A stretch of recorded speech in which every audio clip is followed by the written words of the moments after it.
Hey there, all you comic fans. Thanks for tuning in. So this was a requested history of video. This is going to be the history of Solomon Grundy. Now this video was requested by Victor from With a K Reviews. If you haven't seen his channel, check it out. I will leave a link in the description below. He does really awesome movie reviews.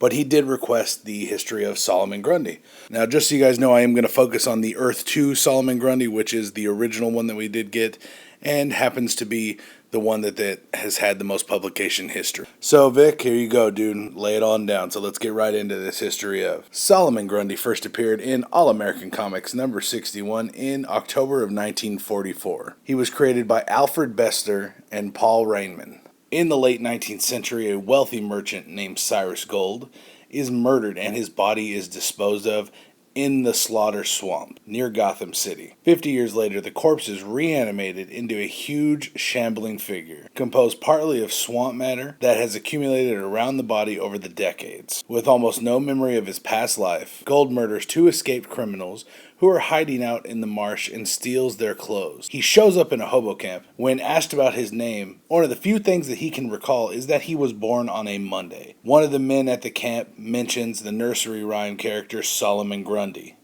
who was also born on a Monday, and Gold adopts that moniker from then on. Strong, vicious, and nearly mindless, Solomon Grundy falls into a life of crime, or perhaps returns to one, but him falling back into this life of crime does attract the attention of the Green Lantern, Alan Scott. Grundy proves to be a very difficult opponent, unkillable since he is already dead, and with this inherent resistance to Scott's power. By the way, Alan Scott's power cannot affect wood. Yes, that is the fallback of the original Green Lantern. His powers do not work on wood. I know. Wood being the main substance that Grundy's reassembled body is composed of. He apparently kills the Green Lantern, who gives off a green flash. Liking the way the Flash looked, Grundy continues to commit murders, hoping to see this Flash again. However, Alan Scott was not dead, and the first fight between Grundy and Scott does end when Grundy is hurled under a train by the Green Lantern, Alan Scott, and then once again goes after the Green Lantern. The Green Lantern then traps him in a green plasma bubble, but this time it is placed in outer space by Green Lantern and Dr. Fate. The first time Solomon Grundy visits Earth 1, he is actually substituted for the super strong Blockbuster. During this event, he had absorbed some of Dr. Fate's magic and is stronger than he had ever been before. And he is even able to telekinetically lift the Flash into the air. He hates Green Lantern so much, he thinks everyone he sees is Green Lantern. But when the machine is turned off, and they substituted for Blockbuster on Earth 2, Dr. Fate then locks Blockbuster and Solomon Grundy in their own area, and then later returns to find out that both Blockbuster and Grundy have knocked each other out. He is then taken back to the Earth by the Justice Society. Green Lantern and Solomon Grundy have clashed many times over the years, though he also squares off against many other DC heroes.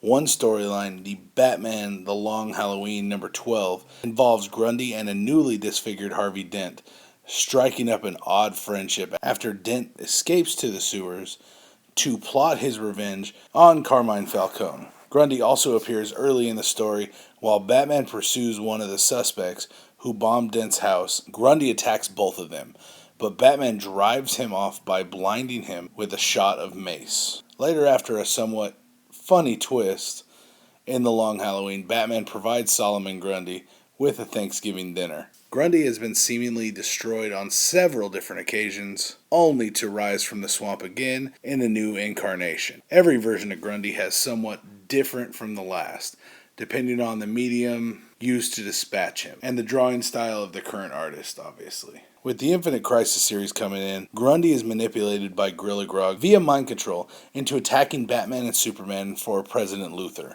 for the bounty of $1 million.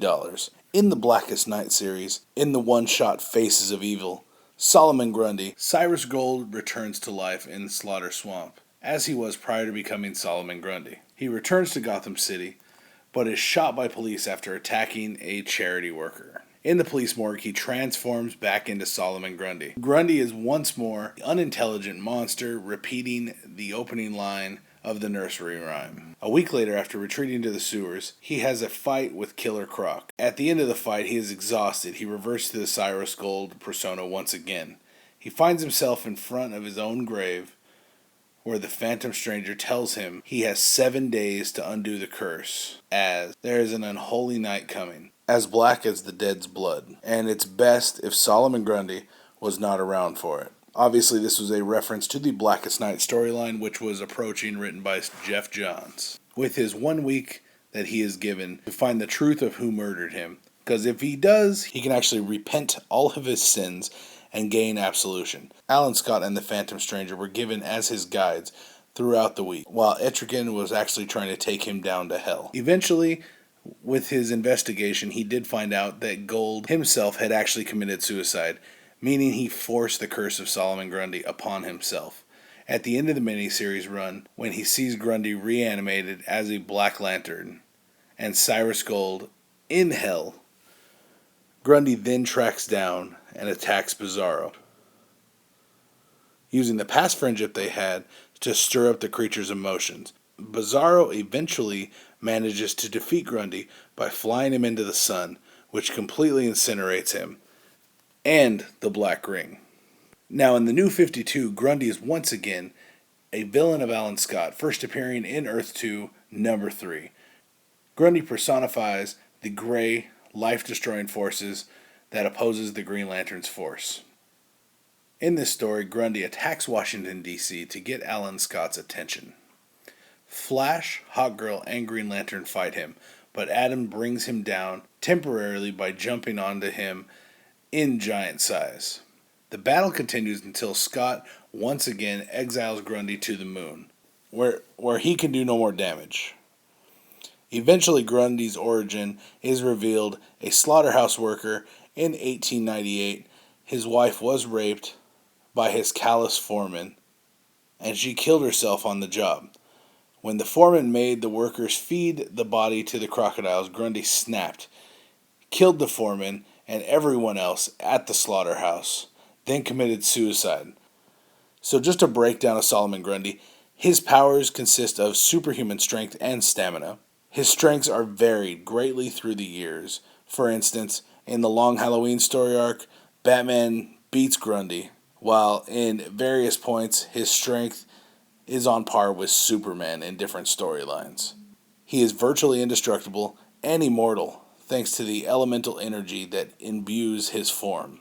He is nearly invulnerable to physical, magical, and energy attacks, and he is not affected by fire or cold. He has proven highly resistant to the effects of the original Green Lantern's power ring, which is basically attributed to the part plant essence that he actually has inside of him.